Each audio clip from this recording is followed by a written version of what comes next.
person is dead and a suspect on the loose after a shooting in Tomahawk. Thanks for joining us. I'm Rebeccaribley.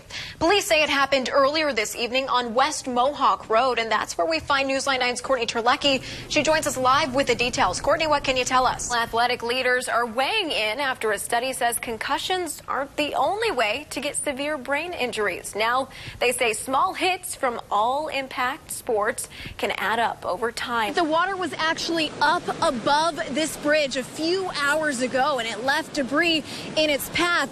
Now, it also tells us that things are getting better in Clark County. The water has gone down, but it is affecting some of the homes nearby. Meteorologist Mike Brunling standing by. Mike, I was surprised to see some raindrops when I was out and about today. I haven't seen that in a while. 4 people are dead, 3 civilians, 1 officer tonight. They've called in people even from the Northwoods, Oneida County. I mean, there are so many departments working on this right now, just trying to find some answers. It's a beautiful morning up here. The little guy was discovered with his head stuck in a McFlurry cup. He was really stuck. He must have really wanted that McFlurry. Don't we all? That's how I eat them, too. Just stick my whole face in I was going to say that's... We have some Democrats who are sort of speaking out, saying that they're upset that you haven't set foot on the grounds there. I mean, is that something that you think would have benefited? No. Justin Lowe, you've had a pretty colorful view on the radar this morning. Oh, yeah, that's for sure. Lots going on. Melissa, if you aren't in the holiday spirit yet, you will be after you check out all of these displays. There's really a lot to see here. There's about 130 different displays, and they're so creative this year. This one titled Mad About Plaid. How cute.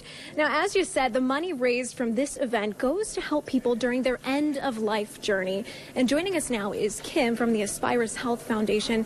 Kim, why is it important to support something like this? So our theme today is what's new, and this foam pit is new. So, Tony, I say the best way to see what it's all about is to give it a go. Try out our ninja moves. All Ready? right, here we go. 1, 2, 3. Woo! Back to you, See you Melissa. later. We're starting a new series here on Newsline 9. It's called Making the Grade. Each month, I'll feature a school, class, teacher, or student who's shining bright here in north central Wisconsin.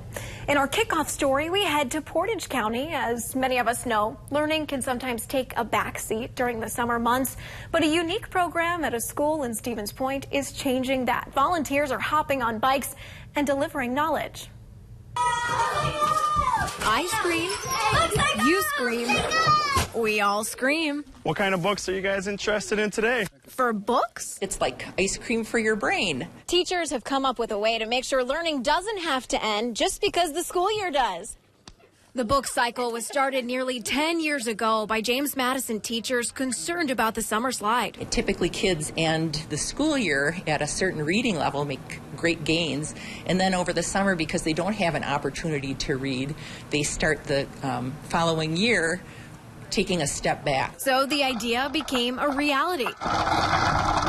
Tricycles with baskets stuffed with books. You go to house and share books with kids. Teachers and older students volunteer their time. I love the fact that I can still be a part of the school's neighborhood community and see students throughout the summer. Riding around with a lot of books is pretty fun. Taking on the 2-mile route. Book cycle! Families like the Lazinskis have the option to sign up at the end of each school year. Oh, is that the one you're going to pick out? Yeah. Awesome. Anything to encourage them to keep up with their reading during the summer is wonderful. And teachers notice the difference when the first day rolls around. And when you see the result, when you see the shift in the reading levels in kids, it's just undeniable. The Lazinski kids look forward to the book cycle every week. First thing I want to do is go in the house and read.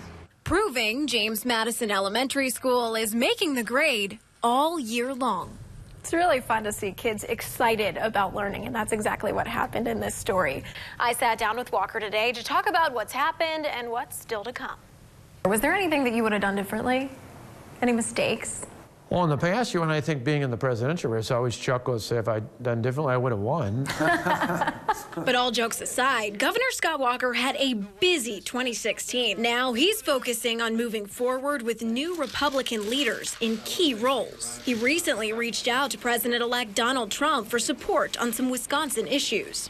Asking for help with things like helping us deal with welfare reform and being able to go through the drug tests that we've got set up so that we can get people into the workforce who are drug-free, looking to give us assistance with things like making sure when refugees come in from places like Syria that we have some way of knowing that our citizens are safe. What's your relationship with Trump like? Do you think he will be supportive with all of these things? Yeah, I think so. I mean, I've talked not only with him, but Mike Pence.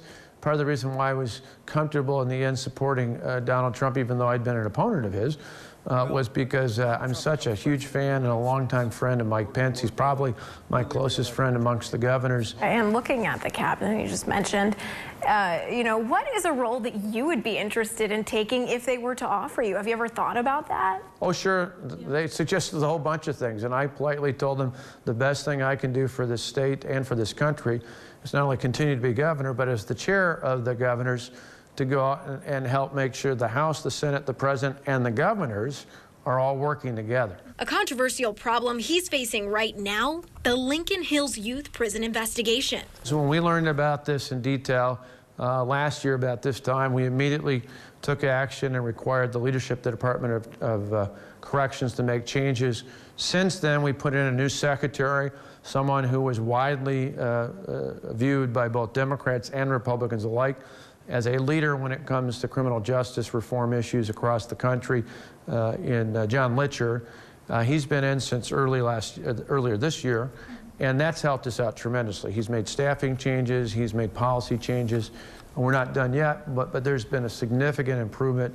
But now we have some Democrats who are sort of speaking out, saying that they're upset that you haven't set foot on the grounds there. I mean, is that something that you think would have benefited? No, that's the difference between those folks who are in political positions. Politicians hold photo ops to show they're doing things. Leaders actually hire people with expertise to do it. We hired one of the best criminal justice experts in the country to tackle this issue. We don't need photo ops to prove that we're doing it. That's how a lot of those folks that are criticizing tried to pretend they were solving things in the past, but visits that are just photo ops aren't the answer. As for 2017, the governor says his attention is on the workforce and filling the many jobs that are available. I, of course, had to ask him if he was thinking about running for a third term, and Walker says he's excited about the thought of spending 4 more years in office, but he won't officially decide until after the budget is complete. He had a little smirk on his face, though, so we'll see what happens.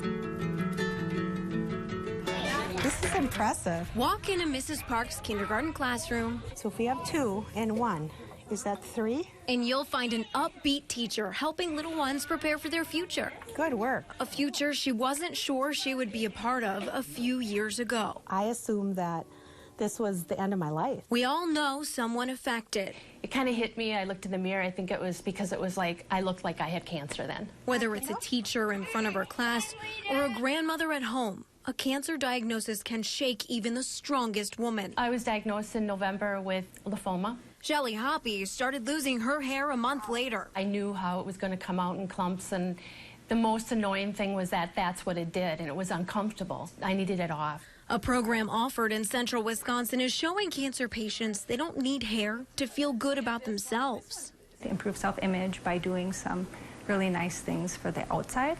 It's called Look Good, Feel Better, and it helps thousands of women each year across the country. We usually put it in groups here as to what is what. In the session, a boardroom is turned into a beauty salon. Lipstick, this is eyes, this is eyes. And a cosmetologist teaches people who are going through or have finished cancer treatment how to wear wigs and do their makeup. Go here and straight across. Cancer patients have a weak immune system, so there are extra steps they need to take to keep themselves healthy. Where does bacteria like to grow?